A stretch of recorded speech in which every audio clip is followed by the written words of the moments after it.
Back to our channel friends. मैं आप सबका अपने चैनल स्टॉक्स फॉर लाइफ पे बहुत स्वागत करता हूं। Welcome to STFL family. DFL invest कभी भी जब बाजार गिरता है तो मेरी नज़र हमेशा उन सब स्टॉक्स पे होती है जो गिरते हुए बाजार में भागे और दोस्तों उसमें अच्छी खासी एक्युमुलेशन देखने को मिले। आज दोस्तों मैं एक ऐसे स्टॉक के बारे में डिस्कस करूंगा जिसको आप आराम से ट्रैक कर सकते हैं। 27 तारीख को एक बहुत बड़ा इवेंट होने वाला है जहां पे कंपनी अपने क्वार्टरली नंबर को पेश करेंगे और दोस्तों ब्रेकआउट आज ही हमें देखने को मिल जाता है, लेकिन थोड़ी सी निफ्टी में प्रेशर की वजह से आज ब्रेकआउट थम सा गया। लेकिन दोस्तों मुझे लगता है कि आने वाले कुछ दिनों में इसमें एक बम्पर ब्रेकआउट हो सकता है, उधर पे पैसे कमाने के मौके बन सकते हैं। तो जी हाँ, कौन सा स्टॉक है जो गिरते हुए बाजार में काफ़ी स्ट्रांग देखने को मिल रहा है और दोस्तों ये एक लाइफ टाइम स्टॉक है और जिसमें काफ़ी अर्निंग सुधार देखने को मिल रहा है। लॉन्ग टर्म में इनके बिजनेस काफ़ी फल फूल सकते हैं। तो जी हाँ, मैं इसमें डिस्कशन करूंगा इसके बारे में, इसके रणनीति क्या होने वाले हैं और मेरा जो अप्रोच है वो भी मैं आपसे अनबायस्ड होकर डिस्कवर करूंगा। चैनल फर्स्ट टाइम होंगे सब्सक्राइब कर सकते हैं इस तरह क्वालिटी कंटेंट को सबसे पहले एक्सेस करने के लिए। Now without delaying any for time let's begin. सबसे पहले 27 तारीख को बहुत ही इंपॉर्टेंट डेट है बिकॉज इस स्टॉक का हमें क्वार्टरली टू के जो नंबर्स है वो देखने को मिलेंगे और दोस्तों नंबर्स की बात की जाए तो मुझे लगता है इन लाइन से थोड़े अच्छे आने की उम्मीद है और इसी की वजह से इस पूरे सेक्टर में थोड़ा सा प्रेशर देखने को मिल रहा है, लेकिन इसमें एक कंटिन्यूसली तेजी देखने को मिल रही है और आज ही गाइस इस कंपनी ने अपना फिर से फ्रेश हाई लगा दिया है। अब देख सकते हैं कि आज की जो क्लोजिंग प्राइस है हमें हरे में देखने को मिल रही है, जहां पे मैक्सिमम जो इस तरह के स्टॉक से सब में हमें गिरावट देखने को मिल रही थी। भाव की बात की जाए 2890 के आसपास हमें दिखाई पड़ रहा है और आप देख सकते हैं इसकी आज ही के दिन में इसने अपना फिर से फ्रेश हाई लगाया था और उसके बाद थोड़ी सी प्रॉफिट बुकिंग देखने को मिल गई थी। तो जी हाँ दोस्तों, अगर ये 3000 के लेवल पे साइकोलॉजिकली सपोर्ट खाता तो जी हाँ आने वाले कल में इसमें और भी तेजी आ सकती है। इसलिए बोल रहा हूँ दोस्तों इधर पे आपको ध्यान रखना है बिकॉज एक बार ये 3000 का लेवल को ब्रेक करता है तो आने वाले कल में इसके लिए 3500 और 3600 का भी लेवल जो है अपने आप में खुल सकता है। अगर आप देखें तो स्टॉक का जो वाईटी रिटर्न है अपने आप में बहुत ही प्रॉमिसिंग है। 1 लाख को बनाए हैं 3 लाख के आसपास, उसके बावजूद भी एज सच कोई मेजर करेक्शन देखने को नहीं मिल रहा है क्योंकि जो अभी का कंडीशन है काफ़ी फेवरेबल है और अभी की वजह से जिस हिसाब से दोस्तों इसमें रैली आई है इसके पीछे इनके EPS अर्निंग छुपे हुए हैं। एक बार दोस्तों इनके जो अर्निंग्स हैं जो 27 तारीख को आने वाले हैं अगर वो इन लेना आते हैं तो इसमें हमें एक अच्छी खासी तेजी देखने की उम्मीद बन सकती है।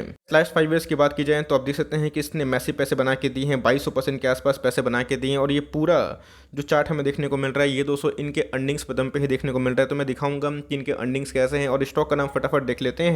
स्टॉक का नाम आप देख सकते हैं कि दीपक नाइट्राइट लिमिटेड। जी हाँ दोस्तों, अगर आप देखें तो निफ्टी में या फिर कभी भी एक मेजर करेक्शन हुआ है इसमें ये पार्टिसिपेट नहीं किया। इसके पहले भी निफ्टी के मिड कैप और स्मॉल कैप में काफ़ी हाई प्रॉफिट बुकिंग देखने को मिली थी और 1700 के लेवल के बाद जो जर्नी इसने की है एकदम गाइस 3000 के आसपास ये नॉन स्टॉपेबल देखने को मिल रहे हैं। तो जी हाँ, आने वाले कल में ये काफ़ी तेज हो सकता है। इसके लिए दोस्तों एक बहुत ही बड़ा बैरियर है 3000 का लेवल। अगर ये इसको तोड़ता है तो मुझे लगता है कि ये आपको अच्छे खास रिवॉर्ड दे सकता है। प्रीटी मच श्योर कि आपके पास ये स्टॉक जरूर होना चाहिए बिकॉज इसको मैंने बहुत बार कवर भी किया था, लेकिन जो चार्ट में कंडीशन इमर्ज हो रहे हैं उसको फटाफट चेक कर लेते हैं।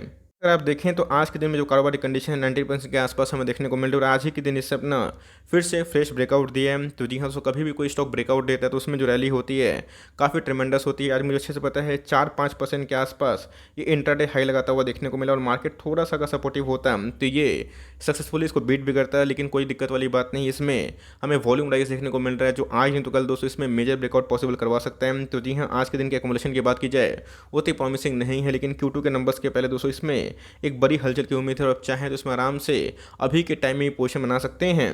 क्यों बोल रहा हूँ उसको मैं एक्सप्लेन करूंगा बिकॉज ये अपने ऑल टाइम हाई के कगार पे है। बहुत ज़्यादा मार्जिन तो नहीं मिल रहा है, लेकिन ये सब स्टॉक में अगर आप सोचेंगे कि बहुत बड़ा मार्जिन मिलेगा तो बहुत बड़ी गलती भी हो सकती है बिकॉज अगर आप देखें इसका जो मार्केट कैप है 40,000 करोड़ के आसपास है। मुझे अच्छे से पता है ऐसे भी 12,000-15,000 करोड़ के आसपास की मार्केट कैप वाली कंपनी थी, तब से मैं इसको कवर करता आ रहा हूँ और उसके बाद अगर आप देखें 3-4 गुना भाग चुका है कंपनी का। दोस्तों अगर आप स्टॉक पी देखें 91 के लगभग हमें दिखाई पड़ता है, लेकिन दोस्तों इनके स्टैंडर्ड है अगर इनके कॉन्सोलिडेट पी देखें वही 40 के आसपास हमें देखने को मिलते हैं। ROC की बात की जाए बहुत टॉप क्लास है, 27% के आसपास है। ROE की बात की जाए 21.2% के आसपास और कंपनी का फेस वैल्यू दोस्तों हमें 2 दिखाई पड़ जाता है। मैं इसी के बारे में डिस्कस करता हूँ। अगर कोई भी अच्छे स्टॉक्स हो अगर आप थोड़ा सा महंगा भी लेते हैं तो मेक श्योर उसमें अर्निंग होनी चाहिए बिकॉज मार्केट अगर गिरता भी है उससे पैनिक मत करिएगा बिकॉज अच्छे स्टॉक्स गिरते तो हैं लेकिन बाउंस बैक उससे अच्छे रफ्तार से करते हैं, लेकिन उसमें अर्निंग सही होनी चाहिए। तो वैसे अगर आप देखें तो कंपनी जो अर्निंग्स हैं वो प्रॉपरली और टाइमली हमें बढ़ते हुए दिखाई पड़ रहे हैं और बहुत ही कम केमिकल वाली कंपनी है जिनके अर्निंग्स इतनी स्टेबल हमें दिखाई पड़ रहे हैं। इसके पहले दोस्तों मैंने अल्किल एमिन्स को बहुत बार कवर किया था जिसमें हाई ग्रोथ अपॉर्चुनिटी है और अभी की बात की जाए तो अगर आप देखें इनकी जो सेल्स हैं वो काफ़ी प्रॉमिसिंग बढ़ते हुए दिखाई पड़ रहे हैं। 1600 करोड़ के आसपास इनके सेल्स 18 में, और अभी की बात की जाए मार्च में ये 4000 करोड़ के आसपास भी हमें देखने को मिल रहे हैं। तो जी हाँ दोस्तों, इसमें जो अर्निंग्स का जो सिलसिला है, जो हमें रेवेन्यू देखने को मिल रहा है, वो बहुत ही प्रॉमिसिंग है। बात की जाए कंपनी के प्रॉफिट की, तो जी हाँ दोस्तों, अभी के टाइम में इनके प्रॉफिट भी बहुत बढ़ते हुए दिखाई पड़ रहे हैं। तो मार्केट को बहुत ही हाई एक्सपेक्टेशन है कि इनके जो नंबर्स इनलाइन आएंगे, क्योंकि आपको मैंने बताया है कि जो आउटेज प्रॉब्लम हुआ है चाइना में, और जिस हिसाब से ताइवान का जो फिनॉल इशू हुआ है, ये दोस्तों इनके लिए बहुत ही अच्छा फेवरेबल कंडीशन हो सकता है। और इनके जो फिनोलिक निवेश है,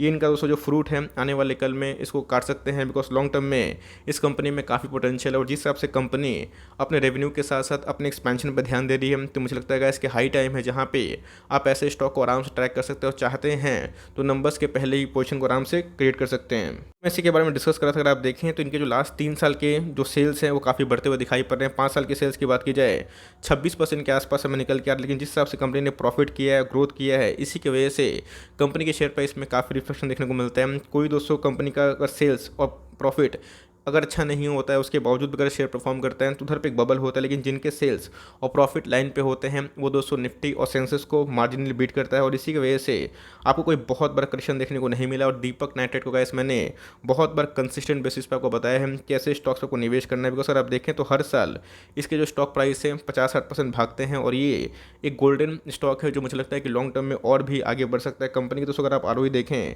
एक कंसिस्टेंट आरओई है, जो क्या फॉर्मूला होता है, net profit by share holders equity, मतलब आपका एक शेयर आपके बिजनेस में कितना कमा के दे रहा है, जो दोस्तों कंपनी ने बहुत ही बखूबी निभाया है। और मुझे लगता है कि लॉन्ग टर्म में ऐसी कंपनी आपको निराश नहीं करेगी। बस आपको एक ही काम करना है, ऐसी कंपनी को आपको थोड़ा सा वक्त देना चाहिए।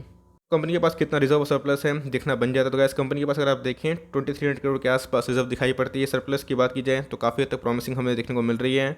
बोरिंग्स की बात की जाए तो कंपनी ने पहले से अपने बोरिंग्स को काफ़ी कम किए हैं। अभी की बात की जाए तो 590 करोड़ के आसपास निकल के आती है। मुझे लगता है कंपनी जो कैश इनके पास है, ये ऑफकोर्स उसको आराम से डाइल्यूट कर सकते हैं। और मुझे लगता है कि आने वाले कल में कंपनी अपने डेट को भी काफ़ी रिड्यूस कर सकते हैं, जो प्रॉपर्ली हमें टाइमली कमते हुए दिखाई पड़ रहा है। 2019 से अगर आप देखें तो इनके जो डेट है वो काफ़ी हद तक कम हो चुके हैं। प्रोमोटर होल्डिंग के बारे में डिस्कस कर लेते हैं। इस पर अगर आप देखें तो 45% का जो स्टेक है प्रोमोटर्स कौन करते हैं। एफआईएस की बात की जाए तो उनके पास 10% का ऑलमोस्ट स्टेक देखने को मिलता है। डीएस की बात की जाए उनका स्टेक थोड़ा सा बढ़ता हुआ दिखाई पड़ रहा है। पब्लिक की बात की जाए तो वैसे उनका भी स्टेक बढ़ता हुआ दिखाई पड़ रहा है, तो इसको जरूर ध्यान रखिएगा। और मार्केट की बात की जाए, आपको अच्छे से पता है कि जो अच्छे रिजल्ट होते हैं उम्मीद से बेहतर, उसमें हमें अच्छी खासी तेजी देखने को मिलती है। इसके पहले आपने देखा कि एलटीआई को कैसे मार्केट ने रिस्पॉन्स दिया, और आज गिरते हुए बाजार में भी एलटीआई 15% का अपसाइड दिखा रहा था। तो मेरे हिसाब से गैस अगर इनके नंबर्स उम्मीद से अच्छे आते हैं तो इसमें भी एक मेजर ब्रेकआउट देखने को मिल सकता है। और इस हिसाब से अगर आप देखें तो लॉन्ग टर्म में कंपनी आपको बहुत रिवॉर्ड दे सकती है।